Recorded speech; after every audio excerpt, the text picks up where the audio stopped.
Vocês já tinham visto açúcar pegar fogo? Pois açúcar pegar fogo. Você consegue queimar e extrair calor, né, e luz, no caso, por causa do fogo, e transformar o açúcar em, em CO2. E a água também, vocês viram, tem uma aguinha.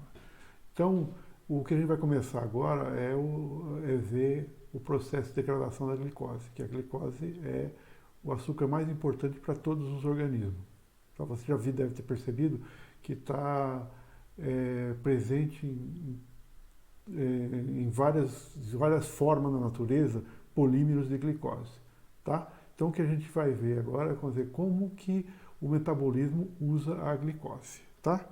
Então, o que nós vamos ver então nessa aula? A glicólise, que é a degradação da glicose.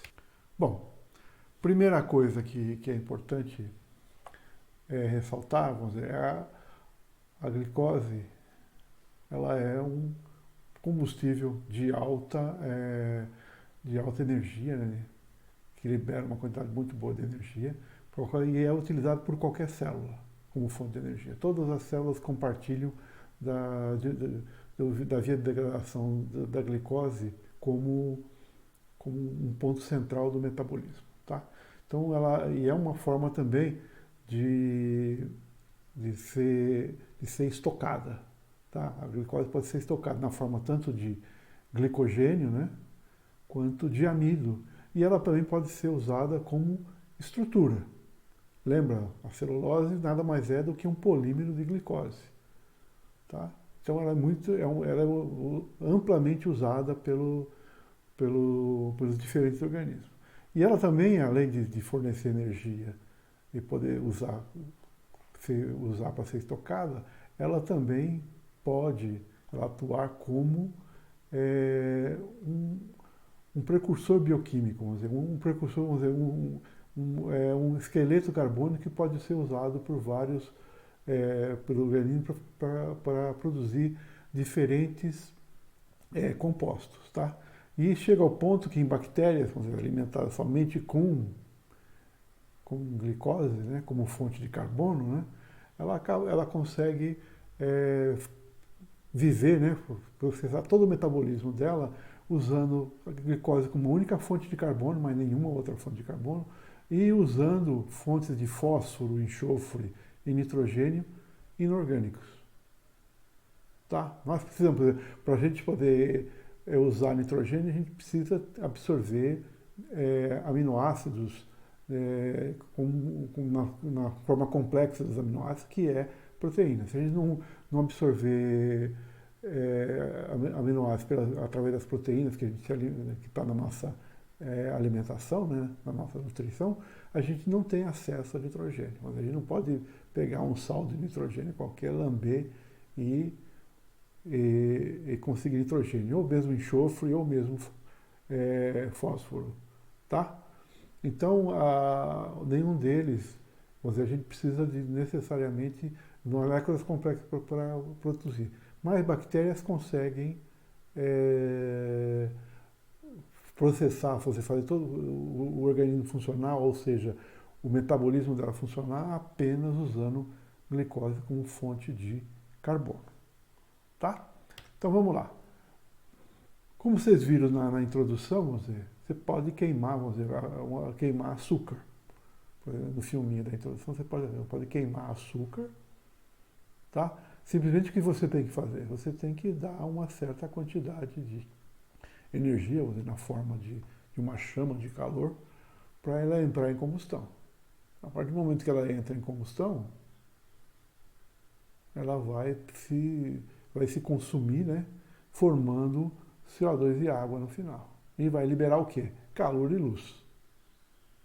Tá? Como a energia livre está acumulada na molécula de glicose, ela vai ser convertida em calor e luz, dada pela chama, né? E vai produzir CO2 e água. Tá? Agora, como que um organismo ele não queima, a gente não queima diretamente glicose. A gente queima, vamos dizer, através do processo metabólico de catabolismo. Tá? Então vai ser, e nesse processo de catabolismo é que vão ser extraídas, vai sendo extraída energia da molécula de glicose e sendo convertida, como a gente viu, em ATP, né? E poder redutor na forma de NAD. Então o que acontece? Então você pega a glicose, então para pegar essa energia, então você vai fazendo vários processos até chegar no final CO2 e água. Tá? Nesse processo, o que você capturou? Você capturou um monte de energia química. Tá? Também perdeu uma parte com calor, mas essencialmente você transformou aquela energia que estava na molécula de glicose em poder redutor e ATP. Tá? Então a gente vai ver então como que o processo metabólico atua para fazer isso e conseguir extrair a energia química. Certo? Então, primeiro, vamos ver, a glicose, ela pode ser utilizada de várias formas. Ela pode ser utilizada, vamos dizer, ser oxidada para virar piruvato, ser oxidada para entrar na via das pentoses e formar ribose 5-fosfato, que a gente vai ver, que é muito importante para fazer DNA e RNA. Ela pode atuar, vamos dizer, pode ser usada para fazer polímeros, tá, estruturais, dentro da célula, e ser armazenada na forma de sacarose, vamos dizer, na cana-de-açúcar, glicogênio no nosso fígado e amido nas sementes. Tá? Então, a glicose tem várias utilidades. O que a gente vai ver, vamos dizer, essa primeira parte aqui, que é a oxidação da glicose até piruvato, que a gente chama de via glicolítica ou glicólise. Tá? A oxidação da via das pentoses a gente vai ver mais para frente, a gente vai ver. As outras coisas a gente vai dar, e o glicogênio também a gente vai também dar uma olhada mais para frente. O que a gente não vai se deter muito é nessa parte de matriz celular, porque não está dentro do escopo do nosso curso, certo? Então vamos lá. Então, o caminho da glicose a piruvato. Então, a primeira parte que a gente vai ver, ó, é essa aqui. Ó. Então, a glicose até piruvato. Então, essa parte, vamos dizer, é chamada de via glicolítica ou glicólise. Então, é a conversão de glicose, de uma molécula de glicose, em duas moléculas de piruvato e nesse processo, extrair energia. Tá? A partir do piruvato, a gente vai dar uma olhada ainda hoje, vamos dizer, o processo pode ser fermentado, né, para formar etanol ou formar lactato. E aí a gente vai ver em que condições isso acontece. E o terceiro caminho, que é o caminho da respiração, né, que é a conversão de piruvato em acetil-CoA e a partir de acetil-CoA chegar à formação do CO2. E aí você extrai toda a energia na forma de poder redutor que você pode tirar dessa molécula de glicose. Tá? Então, é isso basicamente. Então, o que a gente vai ver? Então, essa via glicolítica, que é o que a gente vai ver hoje, ela se compõe de 10 reações sucessivas entre glicose e duas moléculas de piruvato. Então vamos olhar então. Então essa aqui, ó, essa é a via glicolítica, né? A degradação da glicose até piruvato. Ó, o piruvato está aqui embaixo, tá? E aí são 10 etapas sucessivas que vão sendo processados e vão sendo, você vai ver, vai sendo extraído energia desse processo. Então, primeira parte, a parte de investimento. Então, o investimento é isso aqui. Então, a molécula de glicose ela é convertida em frutose 1,6-bifosfato. Tá? Então, é a parte de investimento. Então, o que acontece nessa parte? Vamos dizer, Para chegar até a frutose, você vai gastar 2 ATPs, tá? Entre esse processo aqui. E aí são essas, por isso que é dito fase de investimento. Porque agora você tem que ativar a molécula de glicose para começar a processá-la. Então você tem que pôr energia primeiro na molécula de glicose e aí isso começa a dar início às reações sucessivas que vão dar nessa primeira parte aqui, na frutose 1,6-bisfosfato. Tá? Então vamos lá. Como que é o investimento? Então, primeira reação, primeira etapa. A glicose é fosforilada por ATP formando um açúcar fosfato. Tá? Então a glicose, quem faz isso, essa reação, essa enzima aqui, hexoquinase, a gente vai falar mais dela mais para frente, tá? Então ela vai fazer então ela vai juntar o quê? A glicose mais ATP, a gente já viu isso em outros momentos, né? E vai formar glicose 6-fosfato. Tá? Isso faz o quê? Lembra que eu falei para você que a gente, na aula anterior, né, de metabolismo 2, a gente comentou sobre o substrato ser comprometido com a via. Então, quando você faz isso, você torna a carga da glicose mais negativa. Tá? Isso faz com que ela não saia de dentro da célula, ou seja, ela não consegue passar pela membrana. Lembra? A não ser que ela tenha um transportador que consiga fazer isso. Mas se não tiver, ela não vai conseguir sair da membrana. Tá? Então isso faz com que você retenha a glicose dentro da célula. Tá? Esse é o primeiro passo. Então, ativou a glicose e confinou ela dentro da célula. E aí a gente vai ver que essa hexoquinase aqui também tem umas características interessantes, mas a gente vai deixar lá para frente, tá bom? O segundo passo é um processo de isomerização. Tá?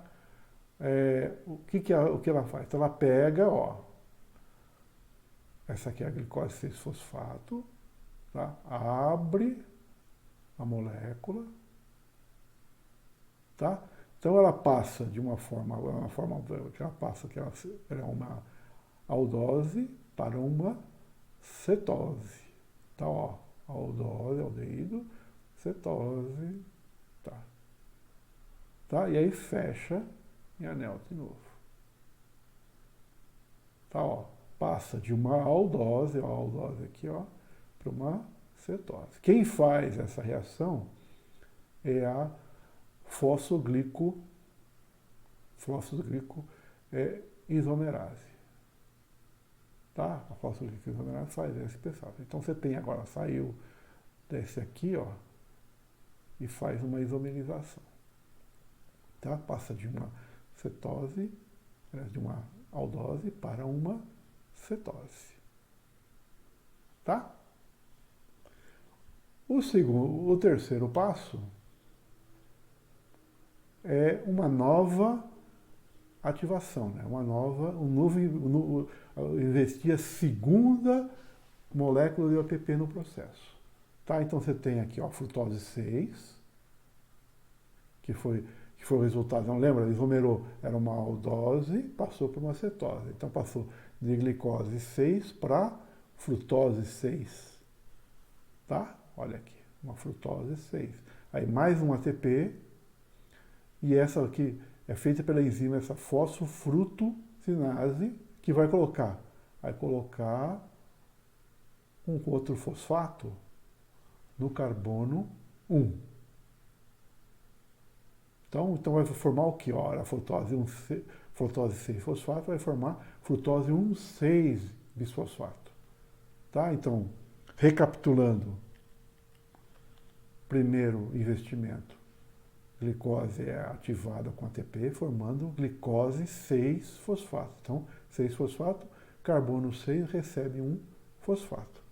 2.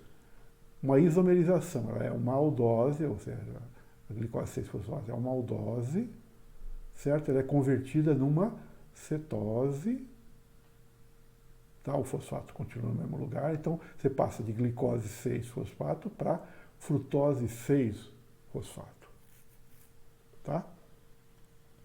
Terceira e última coisa, é feito um novo investimento de ATP. Então, a fosfofrutossinase pega um ATP e coloca no carbono 1, formando a frutose 1,6-bifosfato.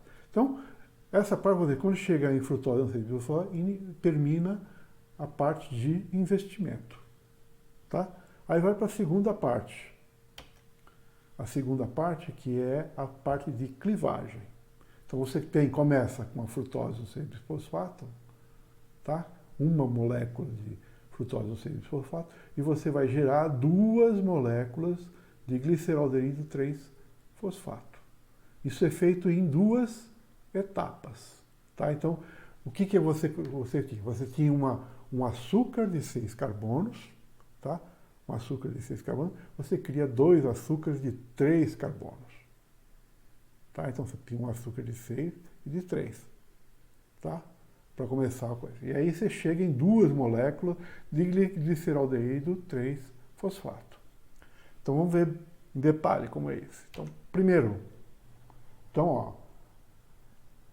a frutose 1,6-bisfosfato, tá? Ela, sob a ação dessa aldolase aqui, dessa aldolase, ela faz o quê? Ela rompe a molécula aqui, bem no meio. Tá? Então fica 3 carbono para um lado, 3 carbono para o outro lado. Tá? Então forma isso aqui, forma uma molécula de hidroxicetona fosfato, que é essa daqui, que é uma aldose, desculpa, uma cetose, né? E o gliceraldeído 3-fosfato, que é uma aldose. Tá, ó. Então 1,6-bisfosfato converte em 2 moléculas de 3 carbonos, então uma hidroxicetona de hidroxicetona e o gliceraldeído 3-fosfato. E por fim, para poder continuar no processo, a hidroxicetona fosfato, ela é isomerada, sofre um processo de isomerização também. Tá? Então, quando ela é isomerada aqui, tem a triose fosfato isomerada, transforma a dihidroxifosfato, hidroxicetona fosfato, em gliceraldeído 3-fosfato. Tá? Até aí tudo em ordem, certo? Então, recapitulando, vamos lá, Então, parte de um açúcar de frutose, né, de 6, cria 2 moléculas de gliceraldeído. Tá? Então, o primeiro passo, rompe a molécula de frutose, forma dihidroxicetona e gliceraldeído. E depois, todas as moléculas de hidroxicetona são convertidas em gliceraldeído 3-fosfato. Tá? Porque gliceraldeído vai ser a molécula que vai ser para continuar o processamento até piruvato. Tá? Então, uma molécula de glicose virou 2 moléculas de gliceraldeído 3-fosfato. Agora a última parte, que é a parte que você vai gerar energia. Então ela vai converter o quê? Gliceraldeído 3-fosfato em piruvato. Tá? Vai converter em piruvato. E aí, nessa fase, agora lembra, primeira fase a gente foi injetado ATP. A segunda fase, você vai recuperar ATP e poder redutor na forma de NAD. E aí você tem 1, 2, 3, 4, 5 reações até chegar a piruvato. Tá? E aí nesse processo é que você vai tirando energia. Tá? Na forma de NADH, ou seja, poder redutor. Então você reduz NAD para NADH e você gera ATP. Então você, olha, são 2 moléculas, então São 2 NADs, 4 ATPs. Isso. Tá? Então vamos ver como que isso acontece. Primeira fase, que é uma oxidação. Então se é uma oxidação, quem vai ser oxidado? Vai ser oxidado o gliceraldeído 3-fosfato. Então esse é o agente redutor, né? O agente redutor e o agente oxidante. Tá? Então o agente oxidante vai ser reduzido e o agente redutor vai ser oxidado. Tá? Então, gliceraldeído vai ser convertido em 1,3-fosfoglicerato. Tá? Pela gliceraldeído 3-fosfato desidrogenase. A desidrogenase, ela está fazendo uma enzima de óxido de redução. Tá? Então, quem que ela está reduzindo? Ela está reduzindo o NAD e oxidando o gliceraldeído. Produz o primeiro poder redutor. Então, como você tem duas moléculas de gliceraldeído, então você produziu 2 NAD. Tá? Segundo passo. O gliceraldeído vai ser o 1,3-bifosfato-glicerato vai reagir com ADP, a transferência do fosfato que está na molécula de um fosfato, certo? Vai ser transferido para o ADP, formando o primeiro ATP. Tá? Quem faz isso? A fosfoglicerato 3-sinase. Então, olha, 1,2-bifosfoglicerato passa a 3-fosfoglicerato e você gera um ATP. Tá? Então tem um ATP nessa brincadeira. O próximo passo, o 3-fosfoglicerado, ele é feito uma mutase. O que a mutase faz? Olha, ela pega o fosfato que estava no carbono 3 e passa para o carbono 2. E o OH que estava no carbono 2 passa para o carbono 3. Certo? Então é a fosfoglicerato mutase. Ó. Então é 3-fosfoglicerato, vira 2-fosfoglicerato. Onde 2 aqui é a posição do fosfato. Tá? A partir do 2-fosfoglicerato vai para a próxima reação. A remoção da água, feita por essa enolase, tá? Vai remover uma água. Então vai remover uma água, onde vai tirar? Vai tirar daqui, ó. Ó, tem um OH aqui e tem um H aqui. Então essa é a água que vai ser removida. Tá? Que o fato de você fazer isso, você cria essa dupla ligação aqui.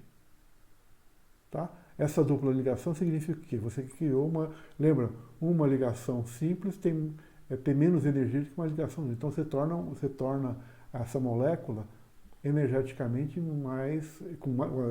ela fica mais carregada energeticamente. Por quê? Porque ela tem essa nova dupla ligação aqui. Tá? Então você converte 2-fosfoglicerato para fosfoglicerato e elimina uma água. Tá? Então o fosfoenolpiruvato. Tá? Aí o fosfoenolpiruvato sobe a última etapa 10, que é a última reação.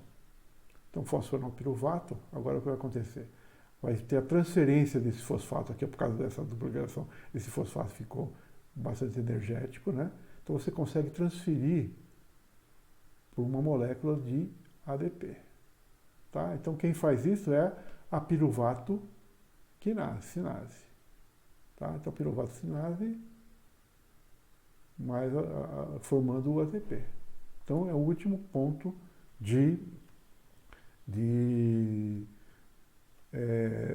ganho de energia, de produção de energia.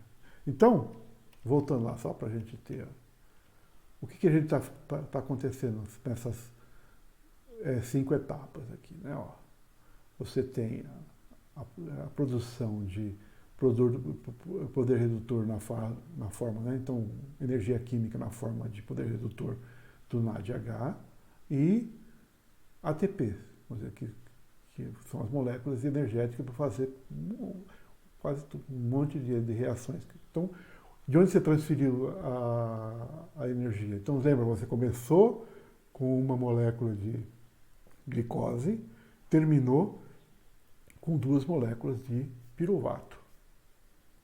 Tá?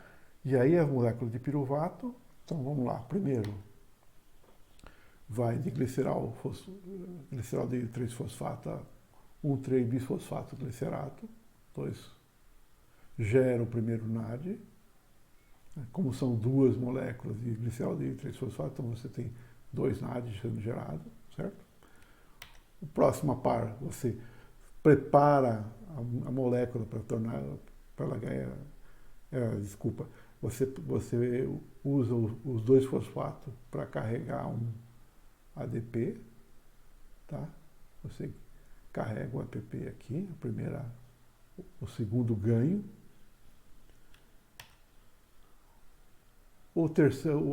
A etapa 8, você prepara a molécula para ela ficar mais energética, tá? Ou seja, mudando a posição do fosfato. O terceiro, você extrai uma água e você cria essa dupla ligação aqui, que vai deixar a molécula com mais energia, então forma a altamente energética fosfenolpiruvato, que a gente viu na aula anterior também, lembra?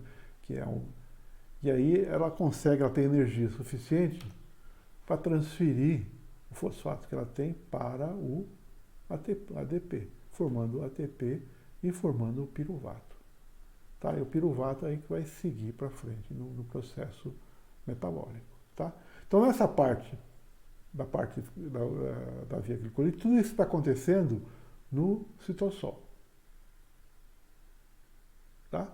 A partir do piruvato, aí o piruvato vai entrar na mitocôndria e vai ser a segunda parte do processo do catabolismo da glicose, né? Ou seja, vai ser o catabolismo do piruvato, vai acontecer dentro da mitocôndria. Tá? Então, um resumo líquido. Então, você tem a glicose, uma molécula de glicose, você injetou 2 ATPs para tornar ela, comprometer ela com a via, certo? Então, ela comprometeu ela com a via. Aí você prepara a molécula para dividir ela em 2. Você divide em 2 aqui. Então, você cria era uma molécula, um açúcar, né, uma glicose de 6 carbono, vira 2 moléculas de glicerol de 3-fosfato.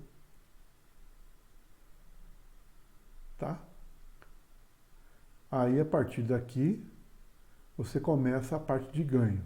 Então, cada uma das moléculas vai gerar um NAD e 2 ATPs. Um NAD e 2 ATPs. Então, o resultado final desse processo todo, então, é uma forma de você conseguir extrair energia. Por quê? Você pôs um pouco de ATP e recuperou o dobro.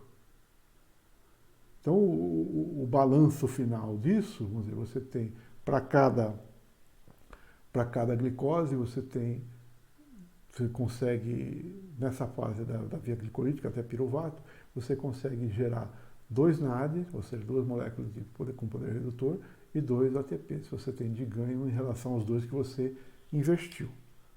Tá? E aí, ó, energeticamente, para vocês verem. Então, olha aqui, ó.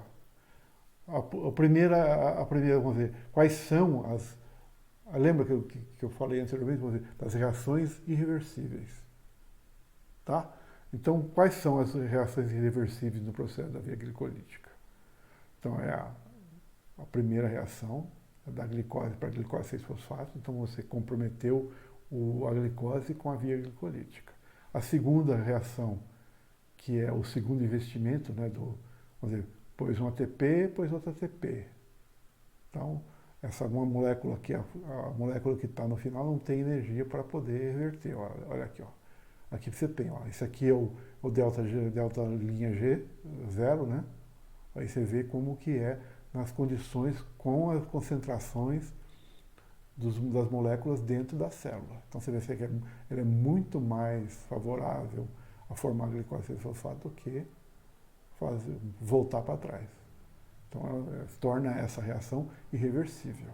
Essa outra reação também é irreversível.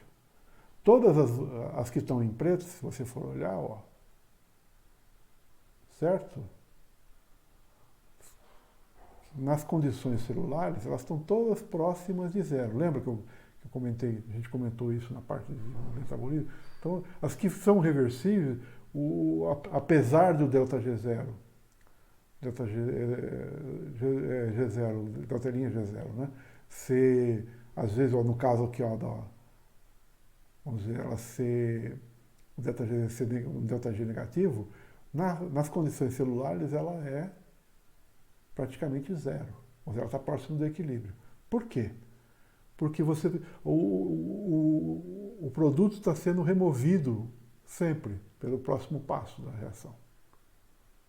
Tá? Então, removido sempre pelo próximo passo. Então, as concentrações sempre estão muito próximas do equilíbrio. Então, para a reação ir e voltar, vai sempre vai estar nesse limite. Então, as que garantem que essa reação vai ser nessa direção são essas três aqui. Tá? Essas três aqui, elas não permitem que seja reversível. Tá? Então, é isso que você tem dessa reação. Então, a via glicolítica, vamos dizer, ela é uma via que até piruvato, vamos dizer, entre glicose e piruvato, ela é irreversível por causa desses três pontos aqui. Essas três enzimas tornam essa reação irreversível. Certo? Ó, você vê os ΔG ΔG da reação, de fato, nas condições celulares, vamos dizer, olha, altamente negativo. Enquanto todas as outras, ó, elas estão próximas de zero. Tá? Estão próximas do equilíbrio. Certo? Apesar de, olha aqui, ó, lembra, isso aqui é característico da reação, tá? Em condições padrão. Aqui é o ΔG da reação acontecendo dentro da célula. Tá? E aí, como que é feito o controle dessas enzimas? Vamos dizer. No caso da exoquinase, vamos dizer, você viu, ó, ela é, ó, em condições, vamos dizer, existem 4 tipos dela, da exoquinase, que é a primeira, glicose 6-fosfato, certo? 4 tipos delas, em humanos, né? E a quarta, ela é uma que só aparece no fígado. E a diferença entre elas é aqui, ó, ela é chamada de glicoquinase. A diferença entre elas, ó, que a glicoquinase, que é do fígado, ela é alostérica, tá vendo? Certo? Enquanto que as que aparecem no músculo e nas outras células, elas são micaeliana. Então, o que isso significa? Vamos dizer, no fígado, a glicose, vamos dizer, ela não serve somente para produzir energia. Ela também serve para ser estocada na forma de glicogênio, porque a única que vai estocar glicose, a maior parte da glicose necessária que vai ser estocada, né, na forma de glicogênio é no fígado. Outro lugar que vai estocar um pouco de glicose na forma de glicogênio são os músculos. Mas os músculos é para usar, é uma quantidade pequena e é para usar de forma quase imediata quando começa algum tipo de atividade física. Agora, no fígado, não. No fígado vai ser estocado. Então, o que faz? Como que ela vai ter... Lembra, vamos dizer, a partir do momento que ela se converte em glicose 6-fosfato, ela está comprometida com a coisa, com a ligação. Tá? Então, aqui, ó, qual que é a concentração, o km, né, dela, para dar metade da velocidade máxima? É 5 milimolar. Tá? Isso, em que condições que você vai ter 5 milimolar quando quando tem um aumento da glicemia, ou seja, tem mais açúcar no sangue. Então que vai entrar dentro então você aumenta muito a concentração para ela aí começar a usar e comprometer a glicose que está entrando no fígado com a via glicolítica de degradação.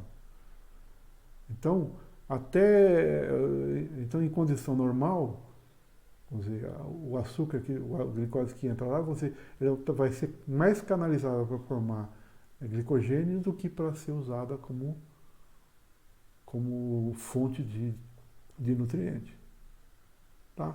Então, e enquanto no músculo e nos outros, vamos dizer, as outras ecosinais, é independente da glicemia. Vamos dizer, ela está voltada nos outros órgãos para a produção de energia.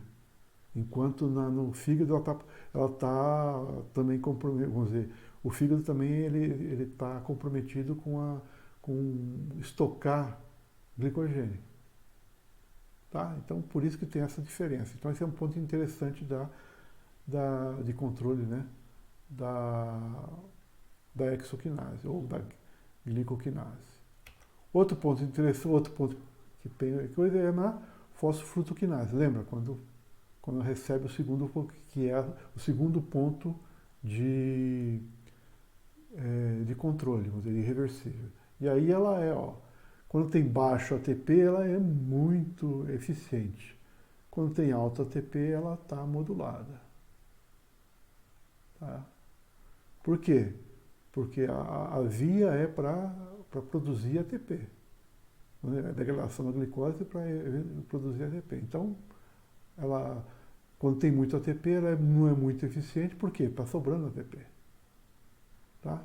E uma coisa que você tem que sempre lembrar, vamos dizer, a concentração dessas moléculas, elas são fixas. Vamos dizer, tem uma certa concentração, não fica variando, aumentando ou diminuindo. Ela está sempre num certo nível. Então, o que está acontecendo nos processos? Vamos dizer, o ATP está sendo sempre reciclado.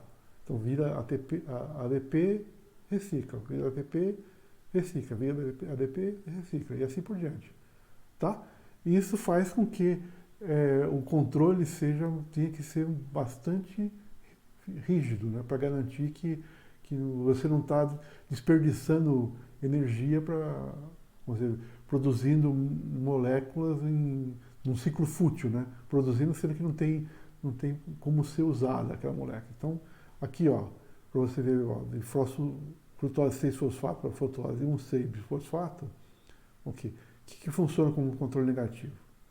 Funciona ATP, como controle positivo, AMP e ADP.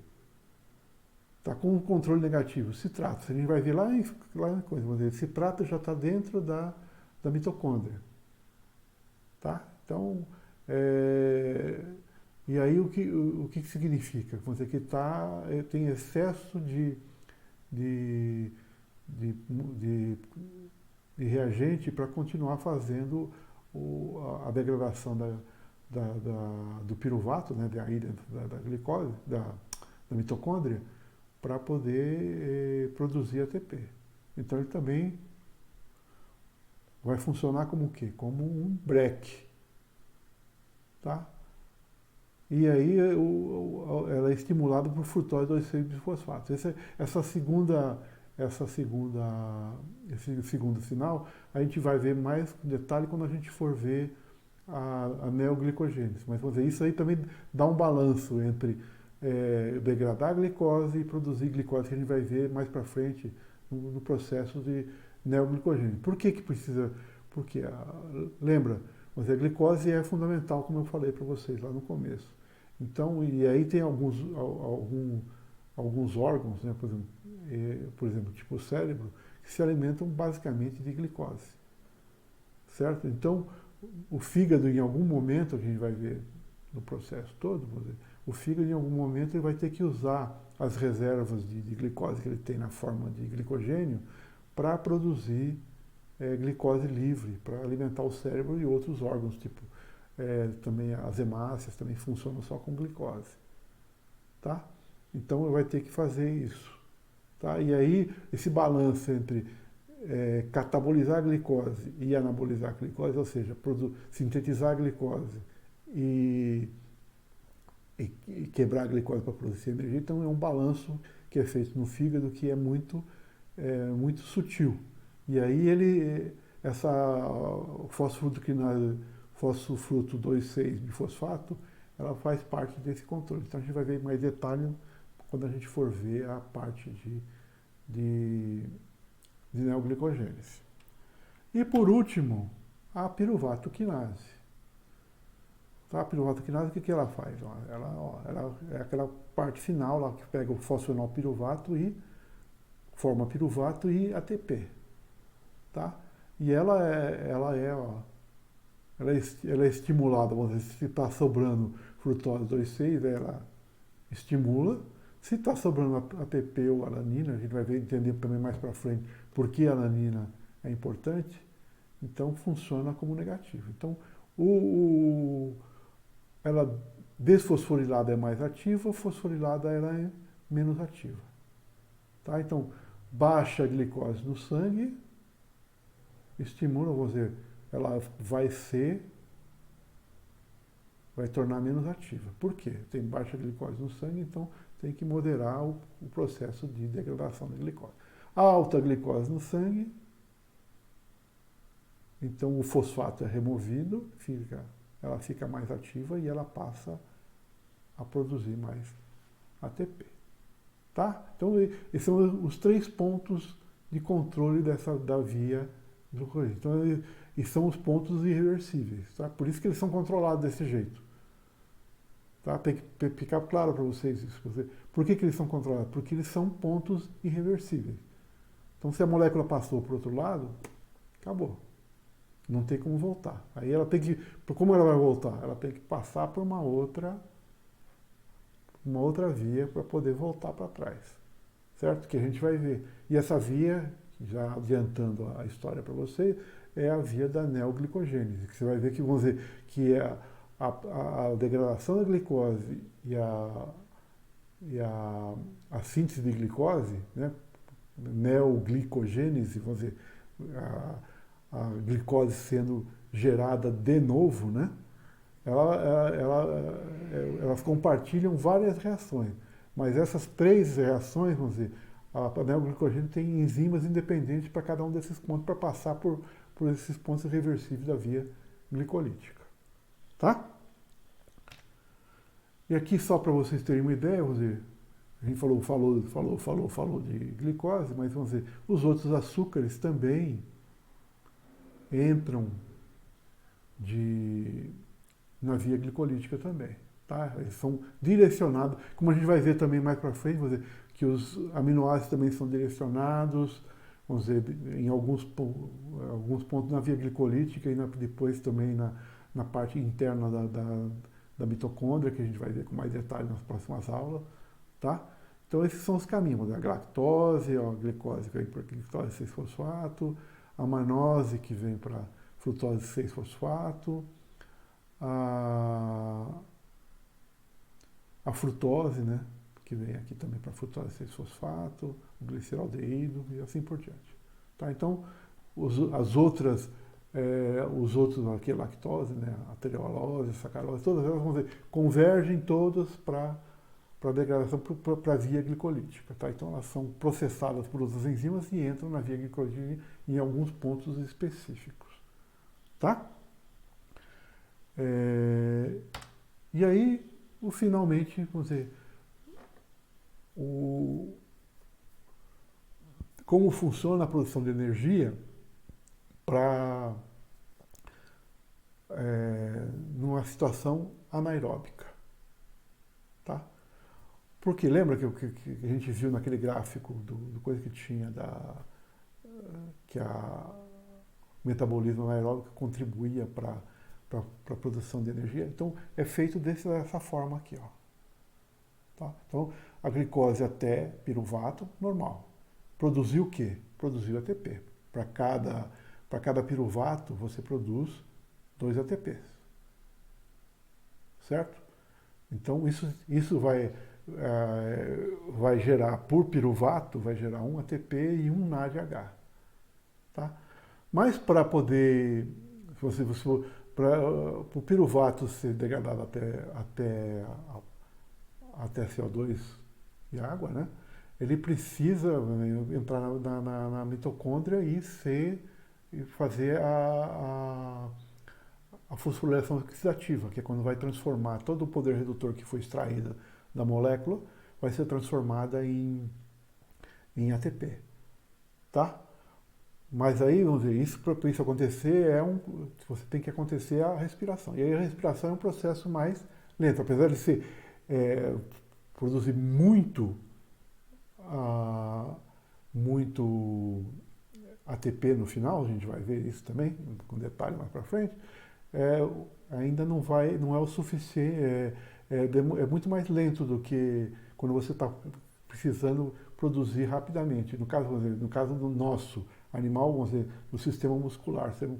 E aí, como o jeito de contornar é usar a fermentação lática. Tá?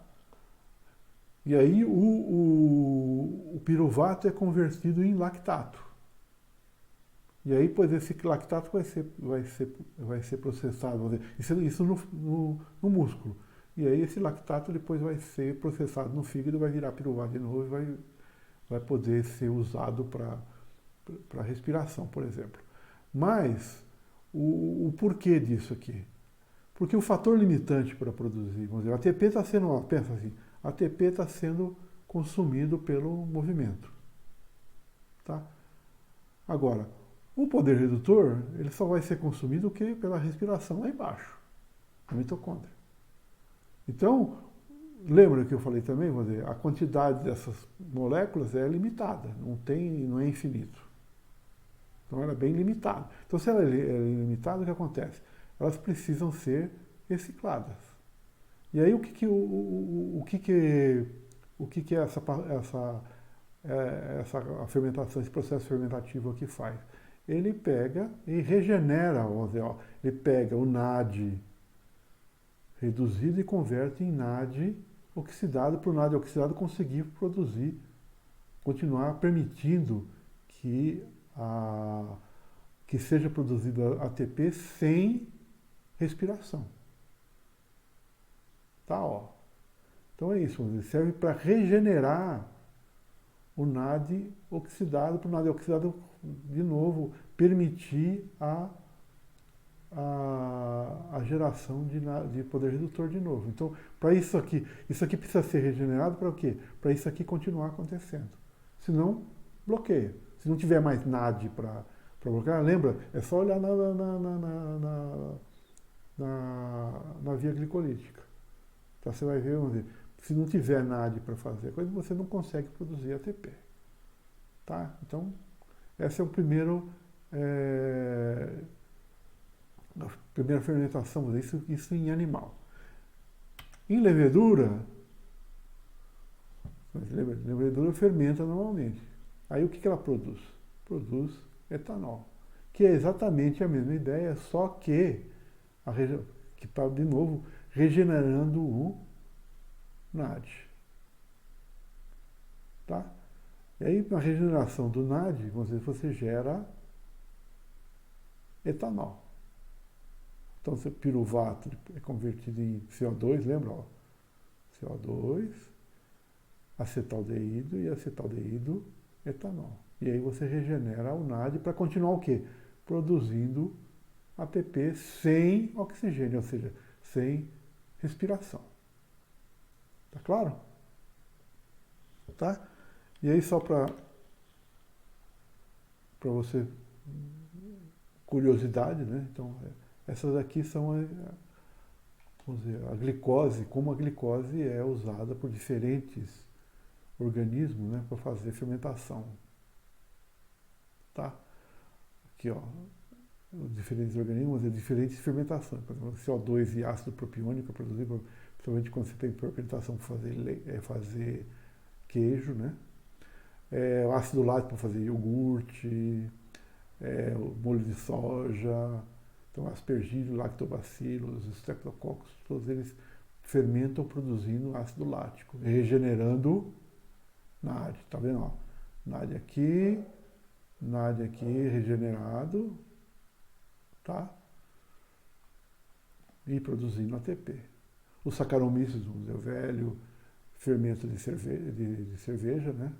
Então ele tanto fermenta vinho quanto qualquer coisa da bebida, porque ele produz etanol, tá? O Clostridium, ele produz acetona e isopropanol, também na fermentação, tá? E o último, essa Escherichia e a Acetobacter, elas fermentam o piruvato, né, para formar vinagre, tá? Qual o objetivo de tudo isso? Regenerar o poder redutor para poder o processo continuar produzindo ATP. Por isso, na ausência de oxigênio, ou seja, é o metabolismo anaeróbico, tá bom? Então era isso que eu tinha para contar para vocês, essa coisa. Na próxima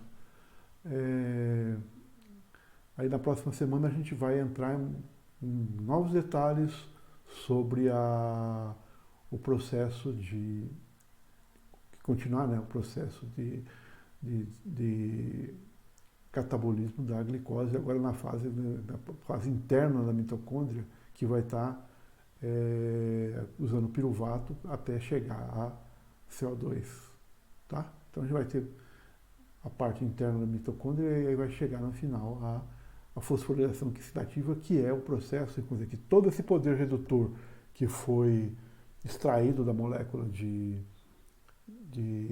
glicose vai ser convertido em ATP. Então ele vai ser, todas essas moléculas que estão reduzidas vão ser oxidadas e essa oxidação dela vai criar um gradiente de eletroquímico, né, que vai fazer com que haja a produção a síntese de ATP.